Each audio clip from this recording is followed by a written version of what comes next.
Nice to see all these new faces moving into this highly lucrative business of owning rental property. Yeah, right, okay. All right, I'm the building official for the city, and what I do is process inspection complaints. So you've all learned about how to have rental property and the procedures and all of that, and now we can talk about what it is you need to provide in your rental housing.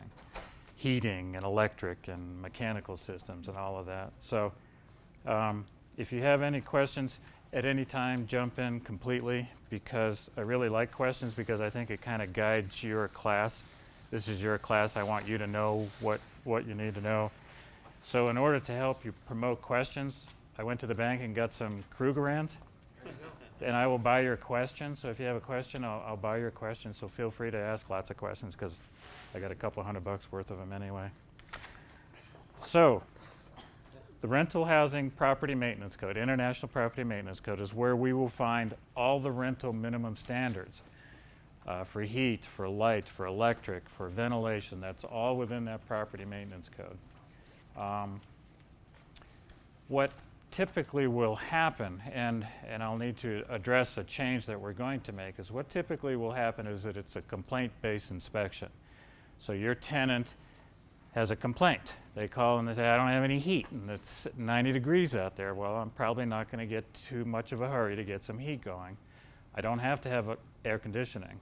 So if it's 90 degrees and they're claiming that they don't have heat, I'll probably get to it as quick as I can by calling you, the landlord. We're going to call you and say, do you know you got a problem over there? And you're going to say, yep, I'm working on it. I got a mechanic out there. Great, thank you very much. I appreciate that. Maybe let me know when it's done. If they call and it's 20 below and they don't have any heat, I'm going to call you right away and say, do you know you have a problem? And you're going to go, gosh, I didn't know anything about that. Get somebody over there right away. I don't need to go do an inspection for that type of call. If I have a tenant call and say, I haven't had any heat for 2 weeks, and my first thought is, well, why are you just now calling? It's been 2 weeks. Aren't you getting cold? So that I probably will act a little quicker. Have you called the landlord? I don't want to be the intermediary between you and your tenant. I want to be the last resort. And I'm an advocate for what's required of the rental dwelling. I'm not an advocate for the tenant. I'm not an advocate for you. I'm just here saying, here's the minimum standards. This is what you must provide. So that's what I'm an advocate for, making sure that those elements are there. And so your tenant may call and say, well, I haven't got any heat and it's really cold. Well, have you called the landlord? Yeah, I've called them 3 times. They still haven't done anything. That seems a little strange to me right off the bat. But okay, we'll call the landlord, see if we can't push things along. If something's happening like a water leak or even a sewer backup, if I have a sewer backup leak and the inspector realizes, okay, this is something I may want to take a look at right away, we'll go out, we'll do an inspection, but we'll inspect for all items under the property maintenance code that we'll take a look at. Once I'm on site, we'll look at everything, handrails, windows, everything that's on that list. Generally, with the workload and the staffing that we have had in the last couple of years, we've tried to address rental inspection, rental requests by phone. What's going to change is I actually get to hire another employee, so I'm going to be up 1 employee. So my goal now is, if it's a request because my stove doesn't work, or if it's some insignificant request of a piece of equipment or something is not functional, the window doesn't open, I'm going to call the landlord and say, you need to maybe work on that a little bit. But if I have electric problems, plumbing problems, roof leak problems, we're going to go do that inspection. And so what's going to happen is we're going to get on site a few more times than what we have in the past. So tenant calls, they're disgruntled. I understand that. I can understand when it happens. They're trying to break a lease because school's almost out. I understand that too. But if they do say the right things in the right order, I'm obliged to go inspect and investigate and figure out what's going on. I do understand that not always are you notified of these things, so I do respectful of that, and I'll try to work with you, the owner, landlord, as much as I can to get these items corrected. So, no? Okay. So we get a call, and my inspector says, or the tenant says, you know, I've got gas leak smell, and every time I flip the switch, it arcs and sparks a little bit. We're probably going to go over right away, and we're going to do a full inspection. So what are we going to look at? Well, under the property maintenance code, this is really the only things I can look at. And okay, let me back up a little bit. The code official, we do the inspections. So the building inspection department is the agency that does the inspection. There's some companies out there now that do home inspections for sales, and that to me is not a legitimate inspection. It has to be my staff. And partly because I tend to think in the long-term future where I'm actually going to court. And in going to court, I have to build my case from here on all the way up. So I have to visualize any case. I have to see each step along the way. That's where I work in that. Failing to comply with anything that's in the property maintenance code is a misdemeanor. It's a violation.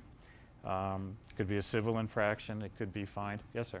Where can I get a copy of that? Is this not in some of your handouts? Question is, where do they get a copy of this? I guess I'm not sure. So, the responsibilities. The owner of the property is responsible for maintaining the property. The tenant is responsible for keeping it clean and sanitary. So when I go do an inspection and they're claiming they have mice running all over the place, thank you. You know, mice can be a problem. I've actually had a case where we condemned the property because it was so infestated with mice that the health department got involved, because they were concerned that once the weather started warming up, there were so many mice they'd move into the neighborhood. So the health department got involved because they look at it as a public health, not just an individual health. So the health department is not going to be working with your tenant because she has a couple of mice or he has a couple of mice. They're going to be looking at it in terms of, are the mice spreading throughout the neighborhood, as more of a populous health. So we did condemn one. Yeah, so the mice are there because of the tenant are filthy. I don't have a problem with telling the tenant, you need to clean up, okay? I don't mind telling the tenant, the mice are coming in because of here. Now, yeah, the mice are coming in because of what she's doing, but the mice are getting in. So where do the mice get in? They get in through openings, any type of break in plaster or caulking or something. So we'll probably want to get you involved as the owner and say, let's take a look around the property and see where they're getting in. Infestations could be mice, could be bees, could be hornets, could be all kinds of things. I've had cases where huge wasp nests are up in the soffit and the overhang, and you know, they're working their way in through the light fixtures. So, you know, now you're going to have to be responsible too to help deal with it. But if it's the draw that's drawing them in, they're going to need to clean up. And we've told folks, I'm sorry, but you really need to vacuum and use some Lysol and do some cleaning. So, okay. So, using this brochure that they have, the yellow sheets, I think. What we did was we took the property maintenance code, which is a much longer document, and broke it down specifically to those rental housing pieces, and that's why you have this shorter form. And the property maintenance is broken out into areas of interest. One is exterior. So an exterior area would be your sidewalks from the public right-of-way, the sidewalk from that point on into the front door.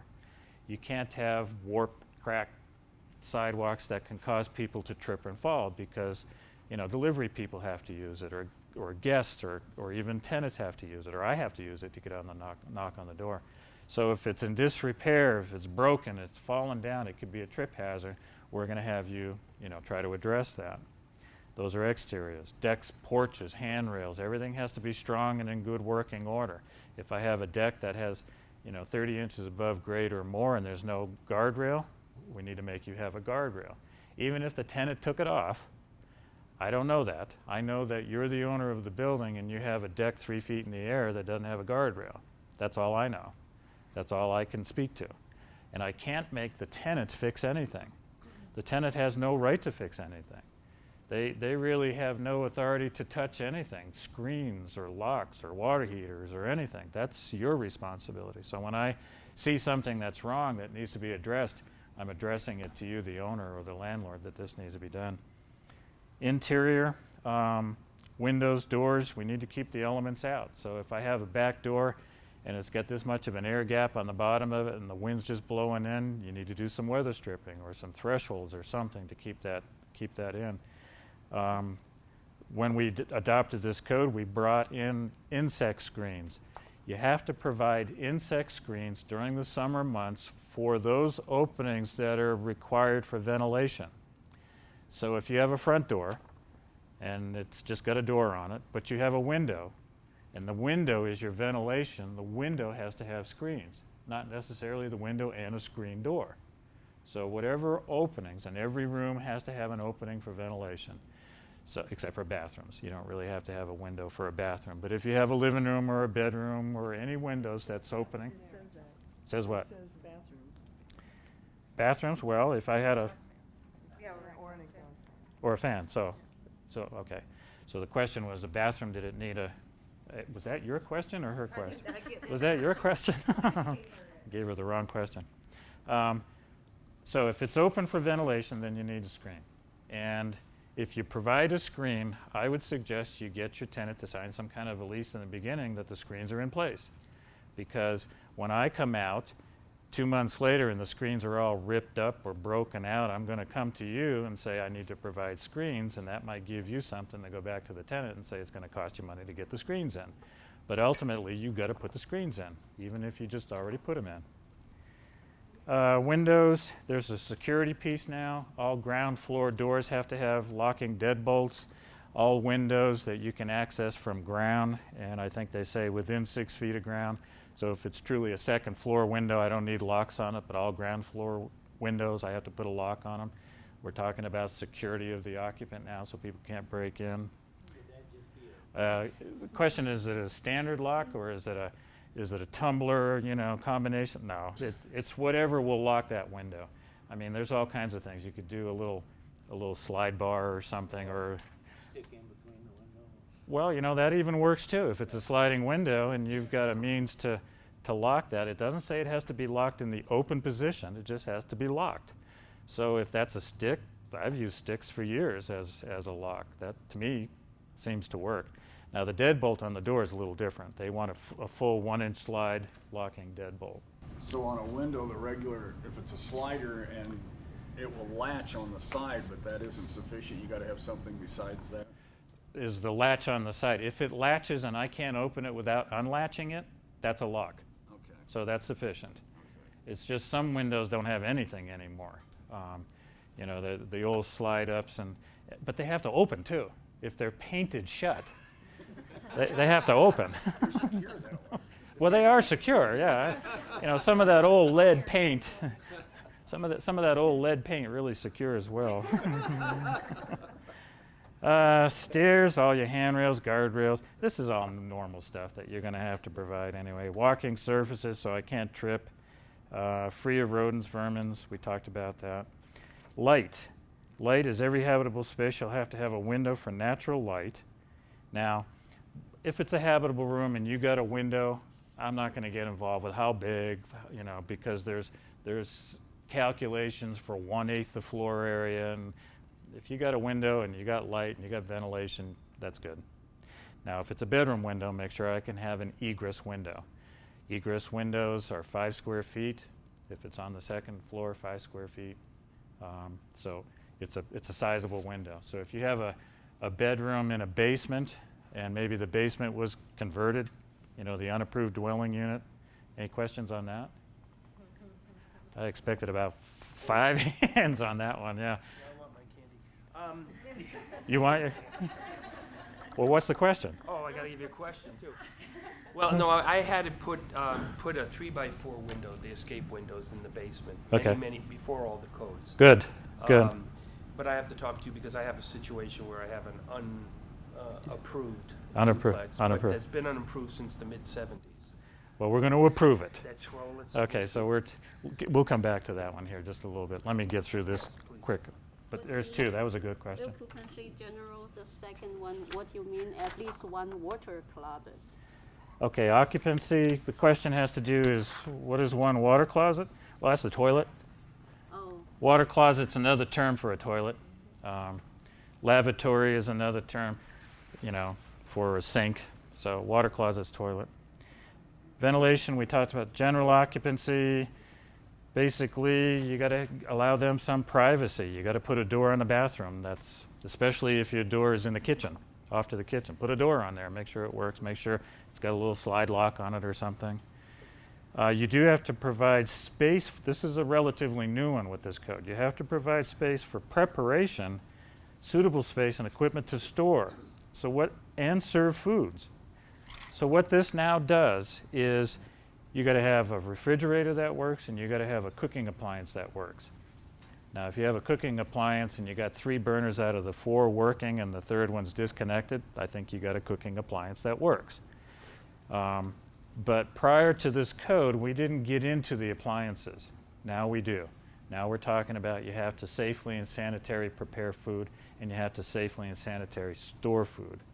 So you're now responsible for providing, unless it's clear in your lease that you do not provide a refrigerator. It's the tenant's responsibility for the refrigerator. Generally, they all have refrigerators. I know you have a question. Oh. So, can you have, if you have a lower level apartment in a garden level or a basement, can you have electric ranges and microwaves in that? Lower level apartments, lower level units, can you have electric ranges? Sure. Well, I've heard a couple different things, that you can't have stoves in Well, basement apartments or microwaves, and then I've heard you gotta furnish them if you've got a yeah, no. kitchenette. So the confusion is I can't have a stove, or I got to provide a stove. Well, you cannot have a stove if it's not an approved dwelling unit. So the basement apartment that was converted 30 years ago, if it does not have a certificate of occupancy in my office, it's not approved. And it's not approved. What makes a dwelling unit is the cooking appliance. So when zoning looks at a floor plan for a single-family home and the basement's finished and it's got a nice wet bar and disposal and a dishwasher, he always says no cooking appliance because that would constitute a separate dwelling unit.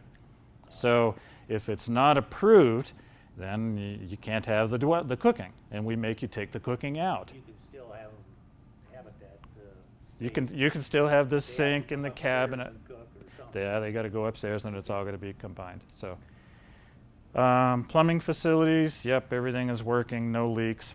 Plumbing backups, from time to time in the older part of town, the sewer system backs up, and you got raw sewage in the basement.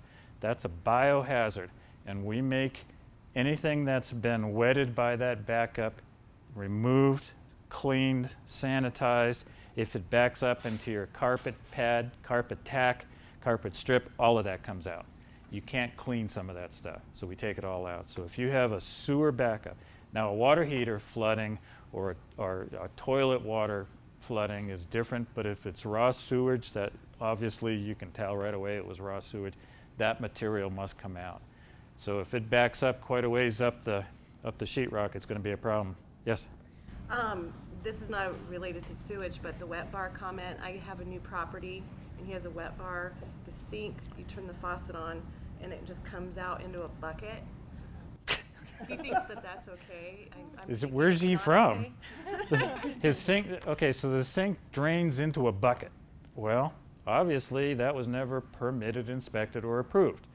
So that becomes a violation. No, you cannot drain a sink into a bucket. No.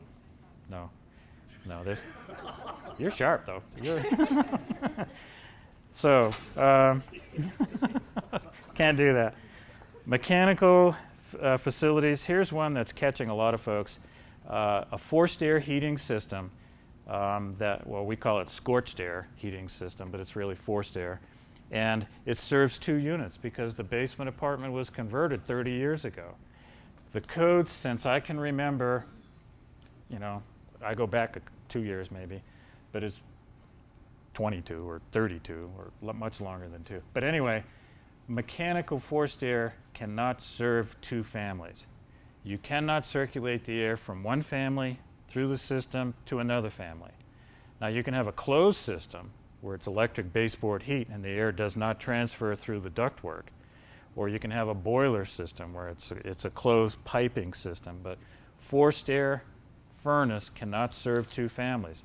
So we're finding these basement apartments that have been converted over time that have one forced air furnace down in the basement, and you know, they put a stove and a kitchen sink and it becomes a separate dwelling unit. They may even have a separate entrance out the back, because a lot of the old houses have those separate entrances. But as soon as I have one forced air furnace, that was never approved. This goes way back to the early 1800s back in New York in tenement housing when they had tuberculosis spreads. That's where some of this ventilation requirements came out. So it's extremely old stuff. And there would be no apartment that I would know of in Fort Collins that would have been approved with one forced air furnace. So that's important. If you have a boiler system where you shut it off in the summer and turn it on, they have to be able to call for heat whenever they need. Your tenants have the control of the heat. It's not up to me to decide whether that person needs to operate comfortably at 75 or 78 or 82. So when you shut your boiler down for the system and someone says, I need to start having heat, you need to start turning the boiler on and letting them have the heat that they need. Nobody gets to control how cold you get versus how hot I get. So mechanically, you need to be able to maintain 68 degrees between September and May. Everything has to be working properly, no gas leaks. Every rental unit that has natural gas appliances, whether it's a furnace or a water heater, or if it's attached to a garage, has to have a carbon monoxide detector. That's a new state law. We've incorporated that into our laws. You have to have a monoxide detector. You have to have smoke detectors. They can be the battery operated. They don't have to be hardwired. You just have to have them there. I don't think it's up, it doesn't tell me that it's up to the occupant to provide it. So I'm going to go to the owner. Another thing you might want to put on that sign-in check-in list for you, that you have monoxide detector. Yes? How many do you have to have? How many, well, smoke detectors, how many? You need one in every bedroom, and you need one smoke detector outside of every bedroom area. Carbon monoxide detectors, you need one located within 15 feet of the bedroom area. So if you have a ranch where you've got a bedroom suite over here and a bedroom suite way over here, and you got three over there, and well, because of the three unrelated, right, you would only have 3 bedrooms over there. So you would need Two monoxide detectors, and then smoke detectors, one in every bedroom, plus one on every level. So if you have a basement, you're going to put some in the basement. You're going to put one on the second floor and the third floor. You're going to need a lot more smoke detectors than monoxide. Generally, one monoxide detector is enough because it's located within 15 feet of the bedroom area. It should be enough. It used to be that, well, when my house was built, you needed one smoke detector outside the bedroom doors. Yeah. How old's the house? Oh, it's only about 8 years old, something like that. Whew. I'm surprised. That's, he was saying only one outside the bedroom, and There's none in the it's an bedroom, 8-year-old house. I sure think that smoke detector was older than that, but that law where you had one in every bedroom, but I could be wrong on that. Okay. Electrical facilities, you have to have at least a 60 amp service. So yes? If you have a 3 levels bedroom in finished basement and bedroom upstairs, do you need a carbon monoxide for main floor to the garage? If you have bedrooms on the lower level, bedrooms on the upper level, do I need one monoxide detector? On the main level. Main level don't have a No. bedroom, but only garage. Right, the main floor doesn't have any bedrooms. So I need a monoxide upstairs and next to those levels, and a monoxide in the basement next to those levels. Okay. What's the specs regarding a attached garage must have approved carbon monoxide? Because the question is why is the attached garage? Do I need a monoxide? We're not checking for monoxide in the garage. The garage can be a source of monoxide. So you can have a car running, or you can start it up and the fumes of the car is a monoxide. So the fact that I have an attached garage, those fumes can migrate into the building, and if they migrate in higher concentrations, it'll sound the alarm at the bedroom because we're trying to wake them up. That's what we're trying to do. That's why I have monoxides over in the bedroom. I'm trying to wake them up. Electric 2 outlets in every room. There's GFI requirements at your kitchen. Make sure you have the little test button. Some of the older panels can take some of the GFI outlet, or the breakers rather. So one breaker can protect that whole service. You need lights that work, switches that work, those types of things. Fire safety, egress doors. Egress doors can be openable from the inside. So in residential, you're going to have the thumb turn lock. That's the only type of lock that's allowed. If someone tries to sell you a double key because it's more secure, it's not allowed.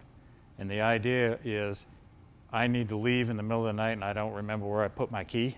So I want to be able to thumb turn that lock and open the door and get out. So thumb turns for residential, double key for commercial. If someone tries to put a double key deadbolt, it's not allowed, and we'll ask you to remove that. Okay, below grade. Egress windows, we talked about that. Smoke alarms, we talked about that. Now, the question is the house built in the 70s with the big window, egress window, but the window well is small? Do I have to replace that window well to a 3-foot window well? No, because what happened in building codes is we had a size of a window that was an egress window, and that was 5 square feet. It was a fairly openable window. And we had that requirement for an egress window for years and years and years. And then they added to that a window well that's 3 feet deep. Well, as soon as they added the window well, that didn't make all the other egress windows illegal. It just meant that from now on, when you install a new egress window, you need to provide a new window well, because those two requirements go together now to make an egress window. So your window well, it's 2 foot, but it's a full window well, or full window, you're fine. You're absolutely fine. No, that's part of this 3-foot window well. So the ladder doesn't come in until they start talking about the window well, which was 5-6 years ago maybe. So as long as I'm not going to be too concerned about ladders coming out of window wells. I want the window. Right. That's my main concern. Yes, ma'am. I just had a question about electric heat, if there's a requirement like 110 versus 240 or... Electric heat, Yeah. 110. Well, electric heat, you know, there are some little heaters that are 110. They're typically plug-in ones. You know, those little ones that you plug into a wall, that's a little 110 heater. Electric resistance heating is 220. So when you're going to install electric heat, it has to be a permanently installed heat source. So if your heat runs out and you provide your tenant with plug-in heaters, that's portable heaters. That's not permanent heater. It could be something that you could use temporarily while you're getting the furnace fixed, but that's not a permanent source of heat. A permanent source of heat is mounted to the wall, hardwired into the electric system, and it's always 220. It's always 220. Egress windows. If I come down the stairs in a basement and I've got an open area and then I go into a bedroom, do I need 1 or 2 egress windows? Egress windows, do I need one in the open area? Do I need one in the bedroom? Just the bedroom. The way that code was written for years, and actually it still is you need 1 egress window in every basement, because basements typically when you build a house are unfinished. We don't know where the bedroom's going to be, but we provide at least 1 egress window in all basements. When you get your permit and you finish the basement and you create a bedroom, it's over where that window is. So now I have that egress window in that bedroom, and I've satisfied the base code of having one in the basement. If you have an egress window in the basement and it's in the big open area and you go build a bedroom back here in the corner, you have to add another egress window. And that's going to comply with today, the 5-foot, the 3-foot window well, because it's a new egress window. If you find a code violation that's severe, it's going to take, maybe a week or 2 to fix. What happens to the tenant during that period of time? Okay. Under my inspection, when I inspect something and I find something really severe and it's going to take a time to fix, what I'm going to do is I'm going to determine, is this an imminent risk? If it is an imminent risk, I got gas, I got sparks, get them out of the house. I'm going to order everybody out, and then it's up to you in your time frame to make the repairs. If it's something that is not an imminent risk, but is not yet dangerous, anything that I classify as dangerous, which is an imminent risk, it's going to fall down, it's going to blow up, it's going to do... Well, a sewer backup could be not an imminent risk. It could be a health risk. If in fact you're cleaning up the sewer and that's down in an unfinished basement. All right, well, you can live upstairs. I don't need to evacuate the house while you're making that repair. I don't need to evacuate the house while you've got a serviceman replacing a furnace, even if it is 20 below. You're working on it. You're fixing it. My goal is to work with you, owners of these buildings, to get these things repaired in a timely manner. If you tell me in the middle of winter, well, I can't possibly get to that furnace for another 30 days, I'm sorry, that just doesn't work for me. So we need to kind of move that along a little bit. And if you don't, then what I will do is I will order you to fix it within a time frame. Now, if you don't like that time frame, you can file an appeal, which would be heard by the Building Review Board, in which case that stops all action. As soon as you file appeal, I can't move on that action anymore until I hear the appeal. In the meantime, I'm probably going to take another step, and I'm going to vacate the building because it's out of compliance because it doesn't have heat. So I'm going to take another action. In the meantime, we're stopped on the furnace repair until you file an appeal. So there's processes for that. Yes? Yeah. If the house was built in the early 60s and I don't have an egress window in the basement, can I make that window happen? Yes. If you look in here, all habitable sleeping rooms, bedrooms, have to have an egress window. This is one of the very few codes that went retroactive. There are many aspects of codes today that when we adopt new codes, there's a start point. There's a building permit that we issue that starts all these new codes. When we adopted the property maintenance code here a few years back and brought in these new standards, they were suddenly retroactive to every rental property across town. And what that meant was you could very well have an old home with a basement that under the old code allowed a little window up here, 60 inches, 18-inch by 18-inch window, and that very old code says, well, that's okay. And I have signed that document in the past that says that's okay.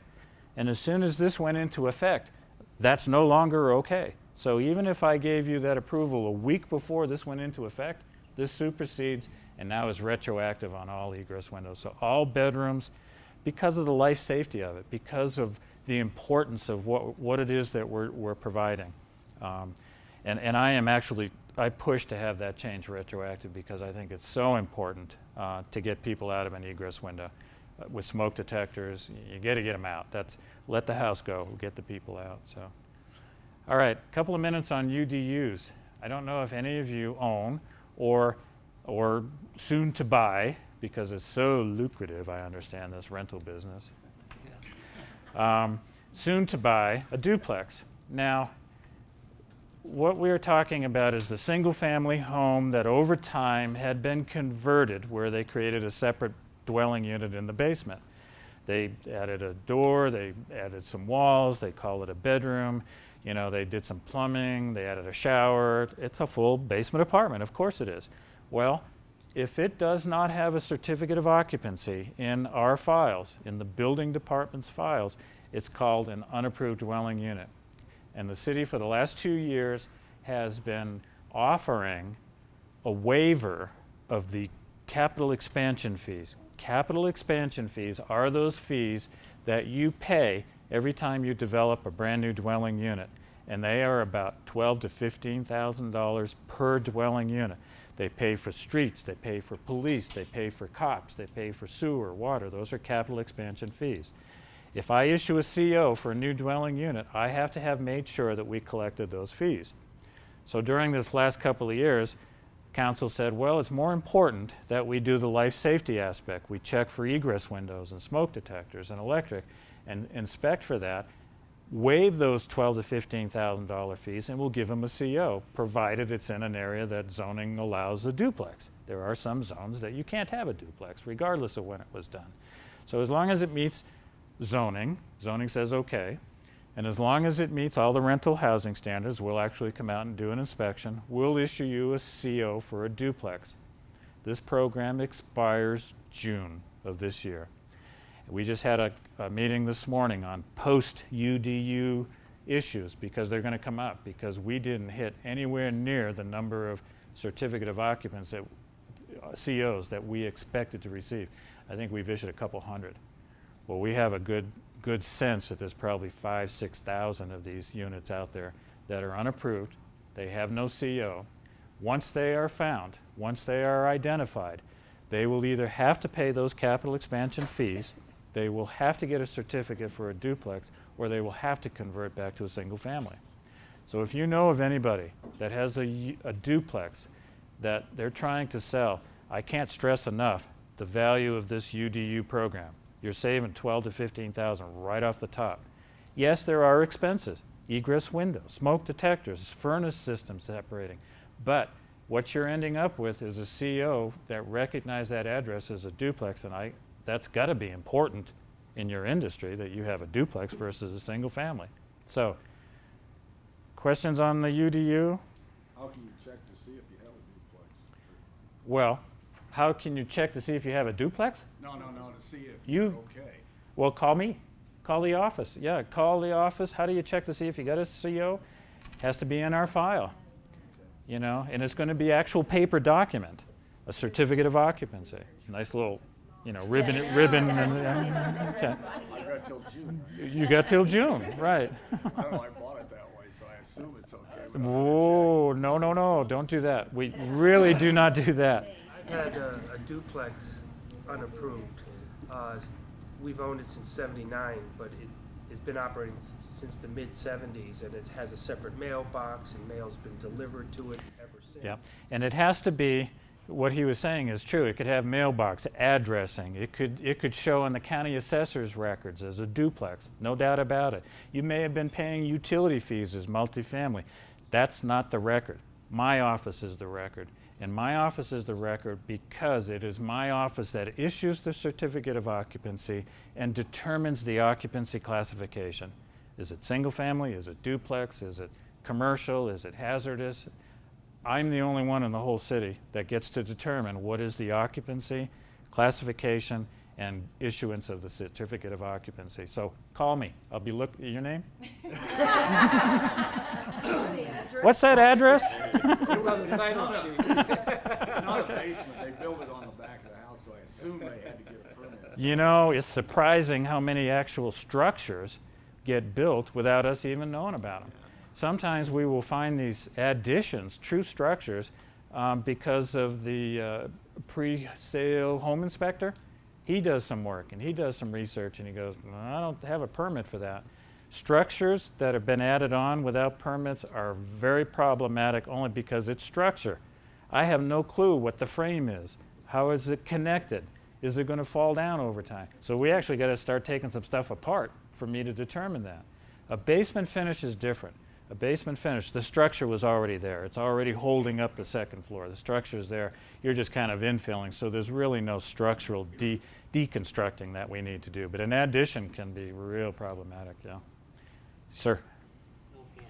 No? All right, here's yours. He bought you a couple.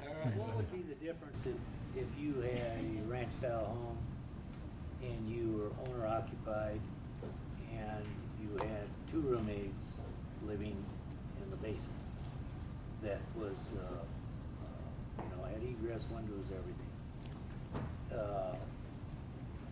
Is that classified a duplex? Didn't you guys go over the U+2? Yeah. Were you here? I don't know. Okay. What the question has to do with owner-occupied. Unrelated. Right, but the owner-occupied is it's your house, Right. and you live there, and you own there. You cannot rent two rooms. You can only rent one room. Oh, okay. That's the U+2. U+2 meaning you and two other people you don't know. Well, the other part of that is one family plus one. So a family could be you, your brother, your sister, and all your cousins plus one. So that's the maximum that you can rent to. You can't rent to two. So that does not That isn't what If he we're, lives alone, he can rent to two. two because that would be the three. Right. But he's got a wife and kids and all that. No, I yeah. don't. Building structure though, like what makes it a duplex in the building structure? Right. Is that what you're talking about? Well, if you say, okay, tenant, here's your cooking stove, there's the cooking appliance, that's what constitutes a separate dwelling. But you can come upstairs and use. That's right.